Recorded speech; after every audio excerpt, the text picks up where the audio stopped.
देश की सूरत हाल पर भारतीय हुकूमत ने सर जोड़ लिए हैं। ऑल पार्टीज कॉन्फ्रेंस मुनक्किद हुई। भारतीय वजीर खारजा ने शुरा को बांग्लादेश की हालिया सूरत हाल पर ब्रीफिंग दी। कहा, बांग्लादेश की सूरत हाल पर गहरी नजर है, फौज से राब्ते में है। इस क्राइसिस में सबसे ज्यादा इम्पैक्ट जिस कंट्री पर आ रहा है वो इंडिया है। बांग्लादेश के बाद अगर कोई इस क्राइसिस का मुतासरा मुल्क है तो वो भारत है। मुल्क की टेक्सटाइल बरामदात को बड़ा धचका। अप्रैल में मुसलसल 7वें माह टेक्सटाइल बरामदात में कमी रिकॉर्ड की गई। तो हमारी वीकनेस है ना, इंडिया तो ले रहा है चीमा साहब। The textile industry, the backbone of the economy of Bangladesh, is bearing the brunt of the crisis. 2 दिनों में भारत में कपड़ा बनाने वाली कंपनियों के स्टॉक्स 20% तक बढ़ गए। एक हो तो गया उनका कॉन्सेंसस मोहम्मद यूनुस साहब पे शायद, लेकिन अभी इस समाज में कोई अमन नजर आ रहा है आपको जनाब ब्रिगेडियर साहब? Orders worth billions of dollars have been cancelled and factories are shutting down as well. उन्होंने बड़ा सख्त स्टांस लिया है।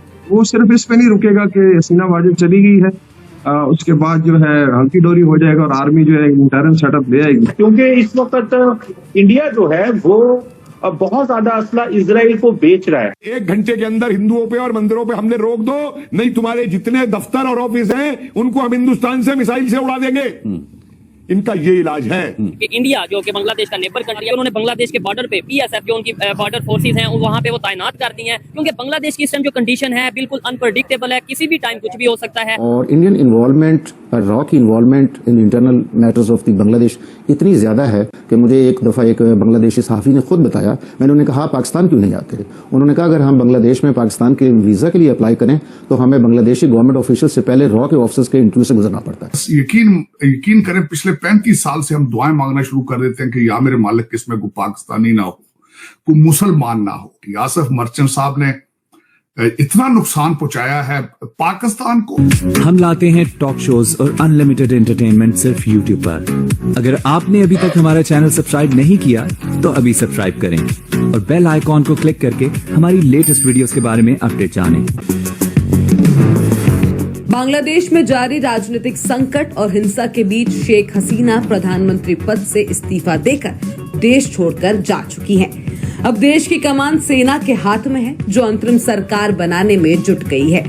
बांग्लादेश में ये उथल पुथल का माहौल बीते कुछ महीनों से जारी है, जिससे वहां पर घरेलू के साथ साथ अंतर्राष्ट्रीय व्यापार भी ठप सा हो गया है। बांग्लादेश की दुनिया भर में पहचान एक प्रमुख टेक्सटाइल निर्यातक देश के तौर पर है। वहां से हर महीने 3.5 से 3.8 अरब डॉलर के कपड़ों का निर्यात किया जाता है। अब बांग्लादेश के सियासी संकट से भारतीय टेक्सटाइल सेक्टर को फायदा मिलने का अनुमान है, क्योंकि वहां से निर्यात का एक बड़ा हिस्सा यहां शिफ्ट हो सकता है। बांग्लादेश के अशांत माहौल के बाद अंतर्राष्ट्रीय खरीदार दूसरे विकल्पों की तलाश कर रहे हैं और उनकी नजर में भारत एक मजबूत दावेदार है। एंटी इंडिया का सेंटीमेंट जिस डॉक्टर साहब ने फरमाया बहुत ज्यादा वहां पे, और उसकी एक वजह है, और उसकी वजह मेरा ख्याल है खुद मैडम हसीना वाजिद की पॉलिसीज जो रही हैं पिछले 15 साल से, वो ये हैं उन्होंने जितनी अपोजिशन थी तमाम को दबाया, स्पेशली जमात इस्लामी उनको भी रिसेंटली बैन किया, और इंडियन इन्वॉल्वमेंट, रॉ की involvement in internal matters of the Bangladesh इतनी ज्यादा है कि मुझे एक दफा एक बांग्लादेशी सहाफी ने खुद बताया, मैंने उन्हें कहा पाकिस्तान क्यों नहीं आते, जबकि पाकिस्तान और बांग्लादेश के लोग आपस में इतना प्यार करते हैं, एक दूसरे को चाहते हैं, आप क्यों नहीं आते? उन्होंने कहा अगर हम बांग्लादेश में पाकिस्तान के वीजा के लिए अप्लाई करें तो हमें बांग्लादेशी गवर्नमेंट ऑफिशियल से पहले रॉ के ऑफिसर्स के इंटरव्यू से गुजरना पड़ता है। बांग्लादेश के अंदर? जी, बांग्लादेश के अंदर। ये मुझे वहाँ के एक सहाफी ने बताई, उसके अलावा कुछ और वहाँ के लोगों ने, उन्होंने भी इसी तरीके का जिक्र किया। तो मेरा ख्याल है ये एंटी इंडिया सेंटिमेंट पहले भी था, लेकिन मैडम हसीना की पॉलिसीज की वजह से पिछले कुछ सालों से बढ़ता गया।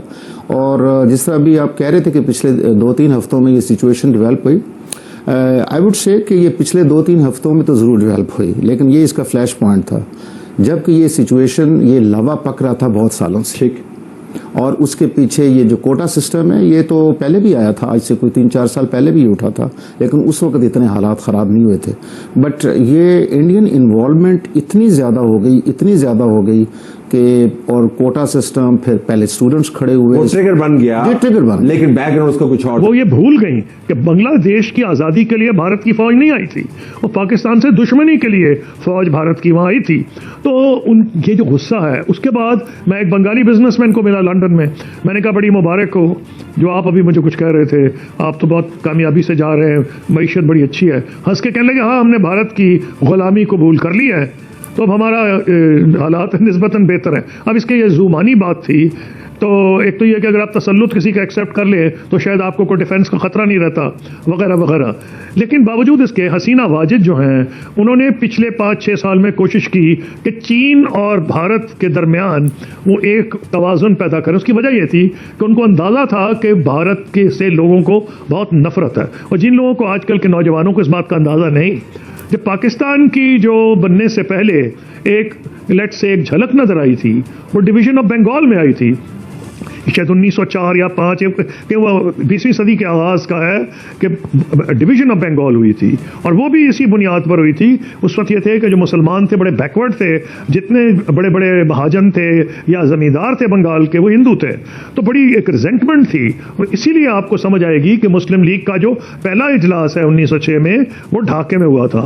तो लोग ये भूल जाते हैं एक तारीख का ये हिस्सा था कि जो दुश्मनी थी वो आपको नज़र आ रही थी। और अभी भी आप देखें, मैं देख रहा था कोई गाड़ी थी, उसके ऊपर कोई भारत का झंडा था, उस पर उसको मिटाया जा रहा था, मुजीबुर रहमान साहब की जो तस्वीरें मिटाई जा रही थी, मुजस्समे में बंदे खड़े हुए थे, वो जो थे वो तोड़ उनको कोशिश कर रहे थे मसमार करने की। ये एक नफरत है, वो नहीं है। हमारे यहाँ मुखालफत होती है और सियासी जमातों ने बड़ी गलतियां की हैं, लेकिन कोई ऐसा नहीं हुआ कि नेस्तो नाबूद कर दे। इन्होंने तो फांसी लगा दी है लोगों को, इतने लोगों को फांसी लगाया ये कह के प्रो पाकिस्तान थे। जमात इस्लामी के कई लीडर्स को इन्होंने फांसी चढ़ा दिया, फिर बीएनपी के लीडर्स को फांसी चढ़ाई। अंदर हिंदुओं के ऊपर और टेम्पल्स पर बहुत ज्यादा अटैक हुए हैं, हमले किए जा रहे हैं हिंदूज पर और टेम्पल्स पर। 2 हिंदू काउंसलर्स मारे जा चुके हैं, उनको कत्ल किया जा चुका है, और कई और की खबरें आ रही हैं। वो काफी घरों में गए हैं, कई ऐसी कम्युनिटीज में गए हैं जहां पर हिंदू कम्युनिटीज हैं, वहां पर ज्यादा बड़ी तादाद में हिंदूज रहते हैं, वहां पर जाकर लोगों को उन्होंने निकाला है, घरों से निकाल दिया है, उनको चले जाने के लिए कह रहे हैं। और आप जानते हैं कि ये सब कौन कर रहा है, वहां पर जो बड़ी इस्लामिस्ट पार्टी से हैं, जो कि शेख हसीना की पार्टी के खिलाफ ऑपोजिशन जो है, उसमें जो बड़ी पॉलिटिकल पार्टीज हैं, इस्लामिस्ट पार्टी खासतौर पर जो जमात इस्लामी है, वो अब बदला ले रही है। और ऑब्वियसली जब एक ऐसा क्राइसिस पैदा हो चुका है तो वो इसको मजीद आग भड़काने के लिए ऐसा कर रहे हैं। इंडिया में हाई लेवल मीटिंग हुई है, ये आप देख सकते हैं। अब मैं आपको साथ साथ फुटेज भी दिखाती जाती हूँ, साथ में मैं आपको फुटेजेस भी दिखाऊंगी और साथ में आपको पिक्चर्स भी मैं दिखाती जाऊंगी इस वक्त क्या चल रहा है। इंडिया के अंदर हाई लेवल मीटिंग हुई है जिसमें डॉक्टर जयशंकर से लेकर फॉरेन मिनिस्टर से लेकर प्राइम मिनिस्टर तक और उनकी कैबिनेट जो है उसके बड़े अहम मेंबर्स इसमें शामिल हुए हैं। और उसमें जो मुद्दा था वो मुद्दा यही था कि बांग्लादेश में जो इस वक्त क्राइसिस है उसका इंडिया के ऊपर क्या इम्पैक्ट आ सकता है और इंडिया ने अब अपनी क्या स्ट्रेटेजी बनानी है।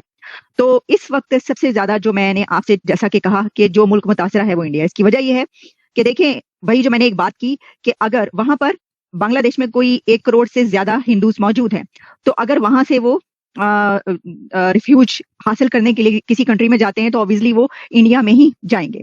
तो इंडिया क्या इतनी बड़ी तादाद में जो है, एक तो जाहिर है कि इस मीटिंग में ये भी फैसला किया गया होगा कि अगर ऐसा होता है तो हमारा क्या जवाब होगा। अच्छा, इसके अंदर हुआ ये है कि वेस्ट बंगाल की जो चीफ मिनिस्टर हैं ममता बनर्जी, उनकी तरफ से भी एक स्टेटमेंट आई है और उससे तो ये अंदाजा हो रहा है कि भारत इस सिचुएशन में इकट्ठा है। तो आपको ये वीडियो कैसा लगा कमेंट बॉक्स में जरूर लिखिए। इस वीडियो को लाइक कीजिए, शेयर कीजिए, सब्सक्राइब करना ना भूलिए आपके चैनल EFC और जेड को। मिलते हैं अगली वीडियो में। जय हिंद।